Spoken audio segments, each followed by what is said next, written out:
You honestly don't need a homeschool room to homeschool. You can definitely use what you already have. So, if you have a homeschool room, that is wonderful. But if you don't, follow along with me. I'm going to be showing you our homeschool spaces and how I have organized them. We are using our dining room table for our everyday bookwork. Right off the dining room table, I have this unit, which is originally a shoe cabinet, but I don't use it to store shoes. I use it to store our everyday curriculum. I don't keep a lot of things in this unit. I just keep the curriculum that we are using on a daily basis. If you look at the top shelf, we have our Bible stuff, all our Bibles, and our memory verse books. Then under that, that is my first grader's curriculum, also with her reading curriculum. She's using the reading lesson. Then under her stuff is my fifth graders. In South Africa, you say grade 5 curriculum. Under her curriculum, then is my grade 9's curriculum. She doesn't have all her books in there. She has some of her books in the homeschool closet, which I will show in this video as well. Then in this basket, my daughter just put this life skills project that they have. But that's the only thing that I keep. You will see in this video that the way I organize, I love to also keep some blank spaces. Though you don't have to fill everything up. So next to the cabinet, I have this wire basket that I purchased from Pep Home. In that, I house all our library books, and it's very convenient because the kids even know that even if they read the library books, they have to put them back in the right spot. So here in the living room, I have this unit. In this unit, I keep my son's toys that he can grab for himself.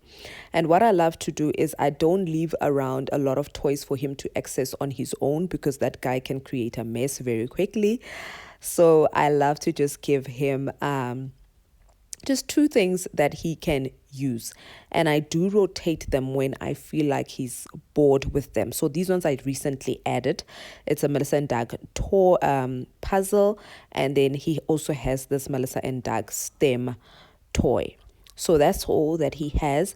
But I do like taking out some activities for him when we start our homeschool, just to occupy him. So this is the entire living room space that we use. My son also has this small table that he uses to eat on, so he can use it also to color in when he needs to.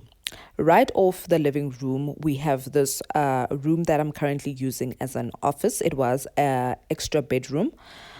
This was the room that I initially used as our homeschool room, but later on realized that it was not working for us. In this first cupboard, I house all our books. So these are our reading books, old curriculum that we don't use. I put on top in the magazine boxes. So here I also have my own personal reading books. I have my Bible concordances, all the stuff that I'm not currently using. I put them there, the kids' DVDs. And in the basket there, I have my daughter's tea set. And we have some of the art projects that I didn't know where to put, honestly. So I put them there. They have all other reading books. They are more than welcome to come and grab a book if they desire. I also have a stack of books that I have not sold yet. And then in the wire basket, I have books that I have sold. I think in the previous video that I made, it was, I think, our homeschool haul. I did mention that I do sell books. So these books, they are already sold, and I'm just waiting to courier them to the person who has bought them. In these magazine boxes, I have curriculum that I am currently not using. So next to this cupboard, we have the one that is in the middle, houses other books, resource books that my kids pull out when probably they're doing science or history. And then on the second shelf, I have this wire rack that I got from the thrift store. Still says invoices to be paid. Haven't changed it. But there I keep all completed workbooks for my daughter, and other workbooks that she still needs to do. Those are for the next term. And then next to it, I keep all my facilitator guides for my grade 9 learner. Then in the top drawer, I house all additional stationery, extra stationery that is not in use, other office supplies that I need. I put them in there. So extra things like that we house in this drawer. I just took things that organizing things that were lying around the house just to organize this drawer. Like this wire rack, it was once something that I used in the kitchen, but I replaced it with a wooden one, so I took this wire one and made use of it in here. So I also want to encourage you to organize with things that are lying in the around the house. I know the aesthetics of wanting to match all your things, use acrylic this, acrylic that, but it's really not necessary. And then in the second drawer, I house all our puzzles. I had old containers of sweets that I used also to put puzzles in there. So the way I store the puzzles allows my kids to take out a puzzle and put it back very easily. It is never a mess. So this is one of the organizational system that works very well.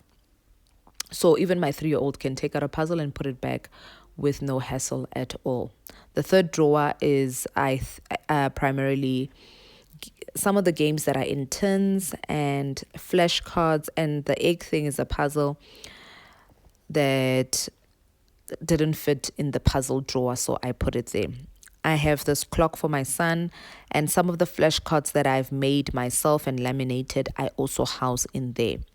And then in these lunch tins, I put hands-on activities that I can give to my children while we're doing reading. This is a lacing bead thing. And then in this other one, I have an activity that I laminated and I put pegs in there. And then also this one is another one that I laminated, and then I bought these wooden numbers, and then it's a little matching math game that my kids can use. And then the last drawer really houses miscellaneous things, pencil cases that are not in use, extra notebooks that are not in use, those bent text boxes. I have 2 that I'm currently not using, and calculators that are extra are housed also in there. Then next to it, the next cabinet also is where I put at the top right there, I put art supplies on top in the one bin, and then another bin has the Lego. I also house all my boxes for my YouTube equipment. I bought a camera, all those sorts of things that I bought. I keep the boxes up top there. Then mainly here I store our games. And like I said, that my daughter didn't keep all her curriculum in the cabinet in the living room, because sometimes she comes in here to work independently on my office table. So she has some of the stuff there.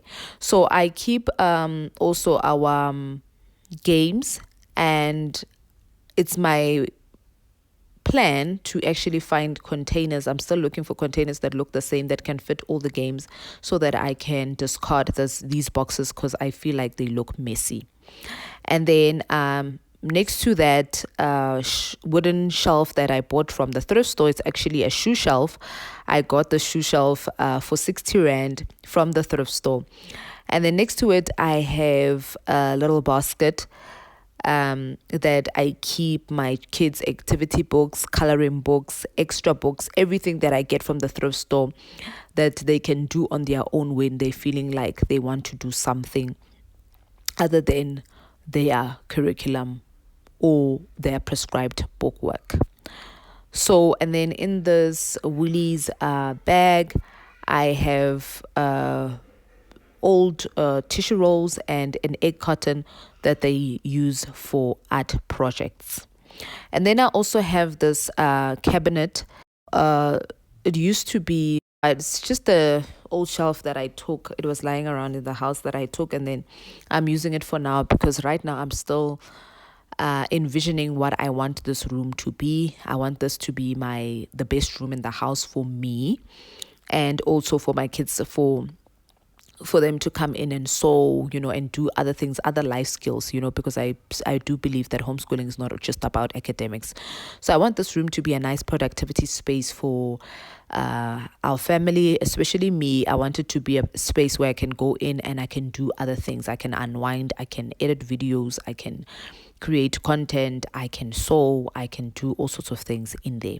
So this shelf houses our printer. We have our additional things, the posters that I keep there, scrap paper that my kids can grab and just draw. I've got other things that I need to laminate, like that fraction thing that I need to laminate, and other things that I've laminated I need to cut. Next to it, I have got this cut. This cut was the one that you push around. It used to have wheels. The wheels one broke, so I asked my husband to just take everything off of it, and now it's just sitting there and I'm housing extra things on it. I've got this math box that I've created. So on Tuesdays, I pull this math box, put it on the table, because Tuesday is primarily our math day.